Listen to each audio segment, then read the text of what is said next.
All right, today we're going to do something big. We are going to re-architect your entire concept of self. Now, if you've ever felt that gut punch, that profound sense of crisis after losing a job or a title or missing a goal, it's not because you're weak. It's because the identity you were taught to build was, frankly, designed to break. We're here to install a new operating system. Just let that paradox sink in for a second. We're all fed this lie that a consistent, stable identity is a strong one. But the truth, the real truth, the one backed by decades of psychology, is that this kind of stability is a trap. Clinging to some fixed version of yourself is the very thing that guarantees you will eventually shatter. So here's the core metaphor we're going to be working with. Most of us build our identity like a statue, a monument to some past achievement, a fixed role. And yeah, it looks impressive, it looks solid, but guess what? The slightest crack, the smallest change in the weather can shatter the entire thing. The goal is to become the river, dynamic, adaptive, a force that carves its own path into the future, always moving. And look, this isn't just some nice idea. It's a known psychological trap with a name, the end of history illusion. The research is crystal clear. We are consistently terrible at predicting our own evolution. We all operate under this quiet assumption that our current self is the finished product. This makes building a fixed identity a dangerously fragile bet against a future that is absolutely guaranteed to change. Okay, so what does this mean? It means we need a total mindset shift. This whole passive search to find yourself, as if your identity is some lost set of keys, that's over. The real work is an active, intentional design. It's about engineering a system for the self that can not only survive, but actually thrive on the death of your current roles and titles. Okay, so here's the game plan for this explainer. We'll start by diagnosing the problem with the statue fallacy and identity bankruptcy. Then we'll construct the solution with the unbreakable system, get into the science of why it works, and finish with a clear, actionable plan you can use like today. All right, section 1, the statue fallacy. This is the diagnosis of a brittle ego. This is where we get to the root of it. We anchor our entire sense of worth to temporary roles, the founder, the athlete, the artist, that are, by their very nature, designed to end. And this right here gets to the core of the pain, doesn't it? A professional setback feels so deeply personal because when your identity is completely fused with your role, losing that role feels like you are losing yourself. It's not just a change in your circumstances. Your brain literally registers it as an existential threat.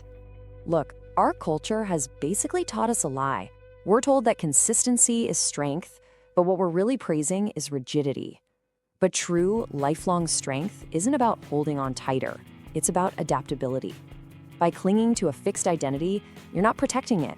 You're just building a beautiful monument to a version of yourself that is already gone. Okay, moving on. Section 2, identity bankruptcy. We're giving this condition a clinical-sounding name because, honestly, it's a serious pathology. This isn't just having a bad day, it's the inevitable, systemic outcome of a fixed self. So let's get really precise here. Identity bankruptcy is a systemic failure, not a personal one. It's that moment when the role you've poured everything into just vanishes, and you look down and realize there's nothing left underneath. The identity account is completely empty. And I bet you know this feeling. It's that hollow, echoing, now what, that hits you after a massive achievement just as hard as it does after a crushing defeat. That void, that's the signature of identity bankruptcy. It's the sound of an engine running with no road ahead. I really need you to hear this. This is a systemic, self-schema failure. This is not a lack of grit or resilience on your part. This is a fundamental design flaw, a bug in your identity's operating system. Your software is crashing because it wasn't built for an update. So let's look at the neuroscience for a second. When your status changes, your amygdala, your brain's ancient alarm system, it literally can't tell the difference between losing a title and being exiled from the tribe 10,000 years ago. It hijacks your system, triggers a freeze response, and treats a professional pivot like a genuine threat to your survival. All right, section 3, the unbreakable system. Okay, we've spent enough time on the problem. Now let's talk about the fix. This is the prescription, an engineered protocol for building an identity that doesn't just survive when the world changes, it actually gets stronger. This system is built on 3 core pillars. Think of them as providing the structural integrity for your soul.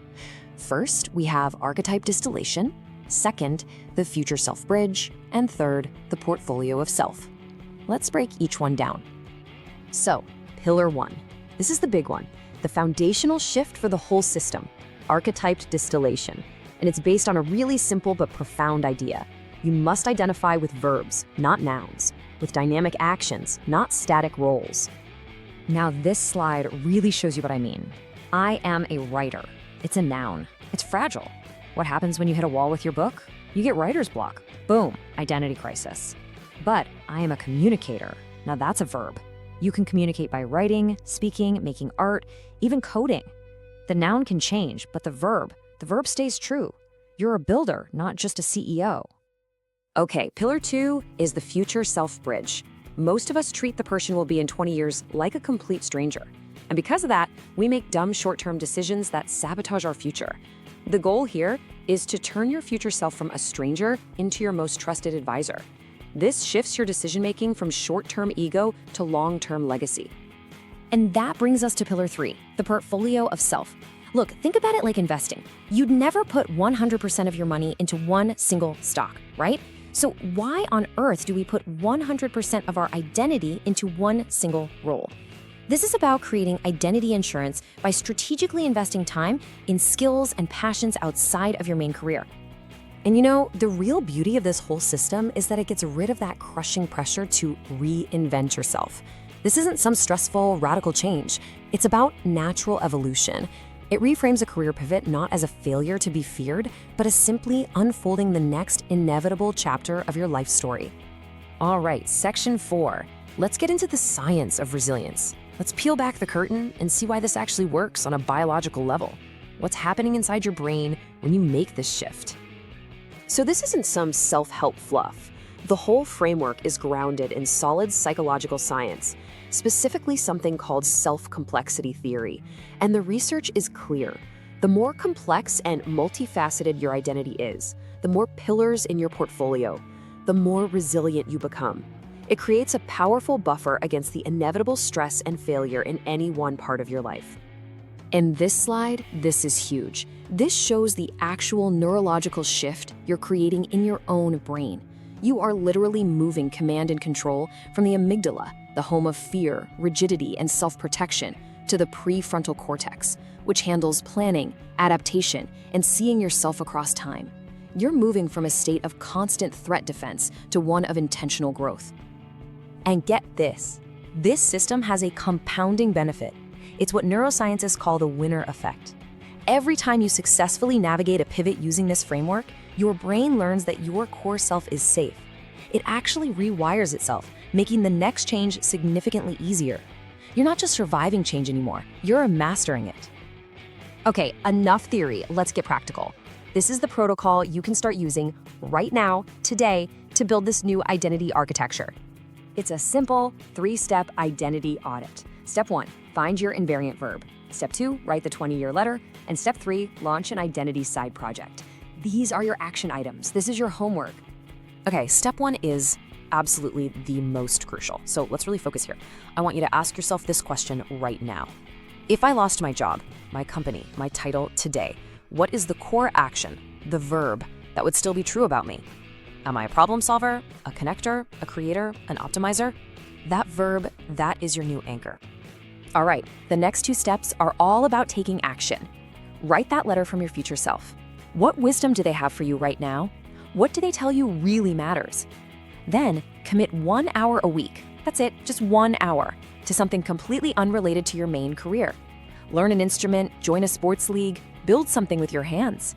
Start building your portfolio. So what's the goal here? The feeling you're aiming for is a complete shift.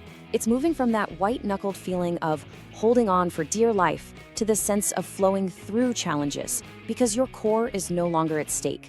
You're not just changing, you're expanding. And that brings us to our final section. Section 6, build the arc.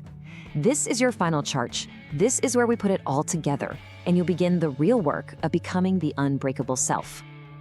If you forget everything else from this explainer, remember this one thing. Tattoo it on your brain. You are the verb, not the noun. So what does that really mean? It means this. Your intrinsic worth must be separated from your extrinsic achievements. Your identity is not the title on your business card or the numbers on a spreadsheet. You are the underlying process, the engine that generates those results. And that engine can be put in a different car and still run beautifully. And this, my friends, is the ultimate prize we're all playing for, a long arc identity. This is a life where success gets completely redefined. It's not about the peaks you hit or the trophies on the shelf. It's about the person you become over the entire arc of your life, a multi-decade masterpiece that thrives on change. So this is your new mantra, your command. Stop building statues to who you were. Start becoming the river of who you are meant to be. Build the arc, and you will not only survive the change, you will command it.